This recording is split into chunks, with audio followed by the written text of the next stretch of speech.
Welcome back to my channel. First of all, to all my subscriber, all my viewer, I'm extremely sorry.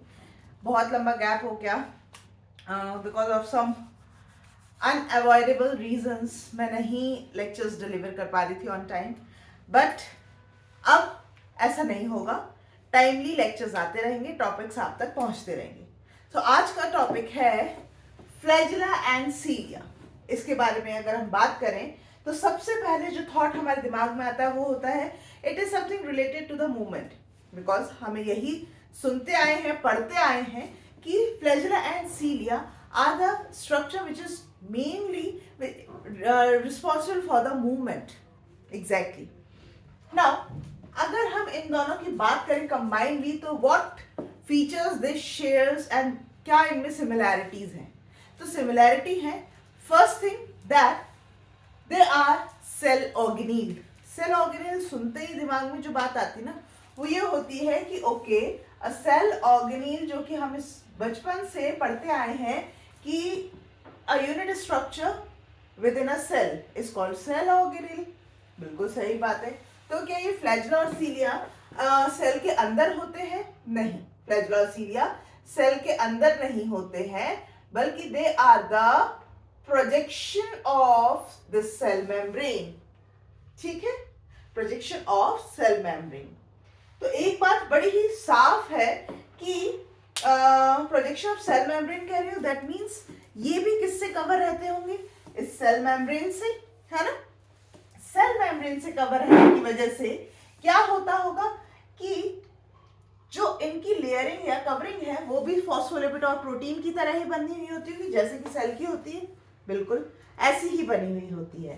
But the composition of this membrane around this flagellar और ciliary structure is different as per the literature.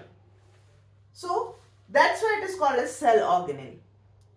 Now ये point clear हुआ कि हम इससे cell organelle क्यों कहते हैं. Now अगर आप बात करें स्ट्रक्चर की, so they both share same structure. Why I am saying कि same structure? Because their core is made up of a structure that is called as axoneme. This is called as axoneme. Okay, axoneme नाम के structure से इनका core बनता है. and this axoneme is protein in nature, जो कि बनी हुई होती है माइक्रोट्यूब्यूल से. किससे? माइक्रोट्यूब्यूल से.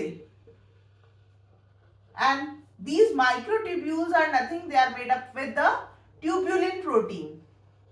ठीक है, ट्यूब्यूलिन प्रोटीन से बनते हैं. नाउ अब आप लोगों से मैं एक बात कहूं तो क्या एक्सोनीम प्रोकैरियोट्स में भी पाए जाते हैं लाइक यूकैरियोट्स? तो आंसर है जी नहीं. Reason why I am saying, यहाँ पे हमने बात की माइक्रोट्यूब्यूल्स की. फ्लैजेला सीलिया में क्या है? माइक्रोट्यूब्यूल कोर स्ट्रक्चर बना रहा है. लेकिन प्रोकैरियोट्स के केस में ट्यूबुलिन नहीं होती है, माइक्रोट्यूब्यूल्स नहीं होते, वहां होती है फ्लैजेलिन प्रोटीन. तो एक्सोनीम नहीं पाए जाते. सो जब भी आपके क्वेश्चन पेपर में ये सवाल आए axoneme is a structure that is related to A eukaryote, B prokaryote, C both, D none, तो आप बिल्कुल क्लियर रहिएगा axoneme is totally related to eukaryote structure, eukaryote, flagella और सीलिया. ठीक है, I hope this point is clear. Now coming back to the structure. So this structure which is present outside of the cell is called as shaft. ये structure पूरा कहलाता है shaft, जिसमें कि axoneme का बड़ा ही महत्वपूर्ण रोल है. अब ये लाल रंग की सेल मेम्ब्रेन कंटिन्यूस है. ठीक है, सेल मेम्ब्रेन यहाँ भी है, यहाँ भी है, और ये इसकी फॉस्फोलिपिड एंड प्रोटीन बनाने वाली हूँ मैं, ये रहे. ठीक है, ये आपके सेल मेम्ब्रेन है. Now what this structure is, ये क्या सेल मेम्ब्रेन का ही स्ट्रक्चर होता है या क्या होता है? तो ये पार्ट होता है इस फ्लैजेला का, इस सीलिया का, जो कि अगेन माइक्रोट्यूब्यूल से ही मिलके बना है. और ये स्ट्रक्चर कहलाता है basal body. This structure is nothing, it is basal body. Okay, and this plate like structure जो कि बिल्कुल शाफ्ट के एंड पे उपस्थित है और बेसल बॉडी के ऊपर, this is called as basal plate. ठीक है, ये कहलाती है basal plate. Now basal body और एक्सोनीम में क्या अंतर है? मैंने अलग अलग इस तरह से क्यों बताया. मैं ऐसे भी तो बता सकती थी कि हाँ ये पूरा एक्सोनीम है.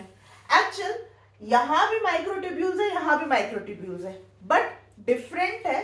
जो डिफरेंस है वो है पैटर्न का. पैटर्न का मतलब देखिए ट्यूब्यूलिन प्रोटीन से ही बन रहे हैं दोनों, बट यहाँ पे क्या है, ये जो यूनिट स्ट्रक्चर्स है ना, ये 3 नंबर है, A B C and A B C. इस तरह से करते करते ये 9 इन काउंट में होते हैं और अरेंज रहते हैं एक कार्टव्हील की तरह ही.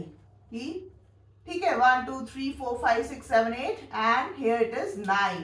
सो they all are 9 in number but triplet की तरह रहते हैं. सो हियर बेसल बॉडी में जो अरेंजमेंट होता है ना 9 प्लस 0, सेंटर में कुछ नहीं है, तो ये अरेंजमेंट होता है. वही एक्सोनीम में जो माइक्रोट्यूब्यूल्स का अरेंजमेंट होता है ना, वो एग्जैक्ट ऐसा ही कुछ होता है, बट यहाँ पे केवल 2 ही प्रोटीन रह जाती हैं, ए और बी. ठीक है, ए और बी प्रोटीन रह गई.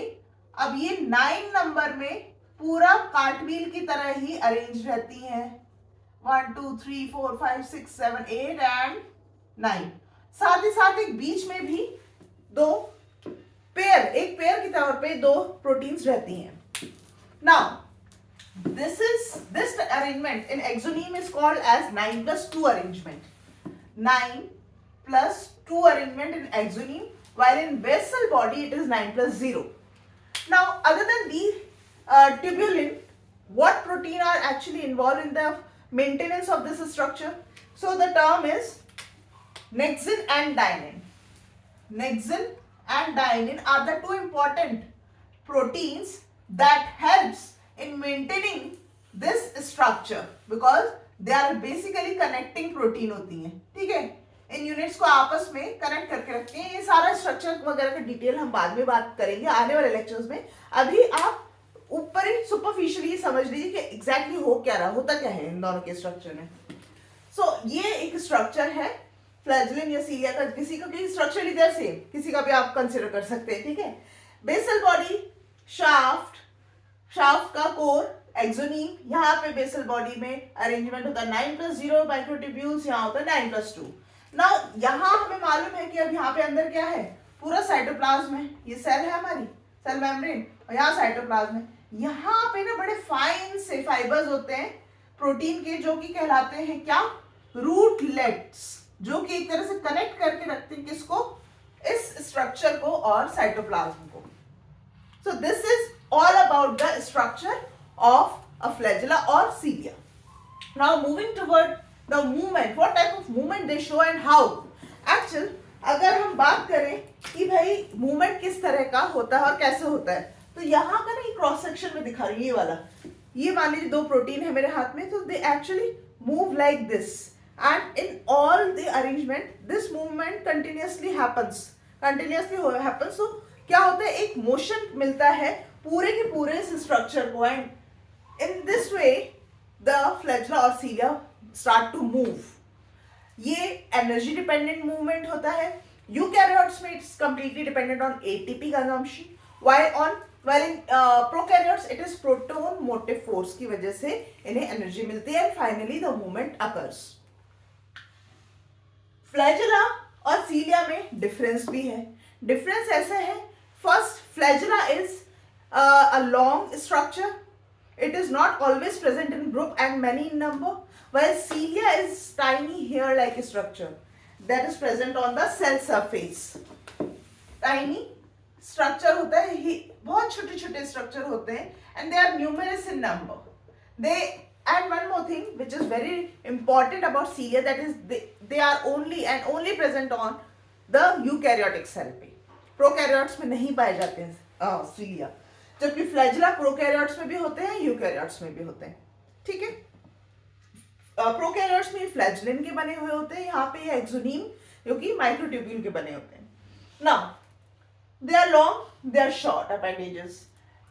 इनका जो मूवमेंट होता है फ्लैजिला का, वो होता है प्रोपेलरी मूवमेंट, ठीक है। इस तरह से क्लॉकवाइज या एंटी क्लॉकवाइज होगा, जिसकी की वजह से पूरा का पूरा ऑर्गेनिज्म या पूरी की पूरी सेल मूव करती है। यहाँ पे ना रिदमिक मूवमेंट होता है सीलिया का। एक कोम लीजिएगा और उसके सारे टीथ पकड़ के ऐसे खींच के एक तरफ यू कर दीजिएगा, तो आपको एग्जैक्टली सीलिया मूवमेंट समझ में आ जाएगा कैसे रिदमिक है।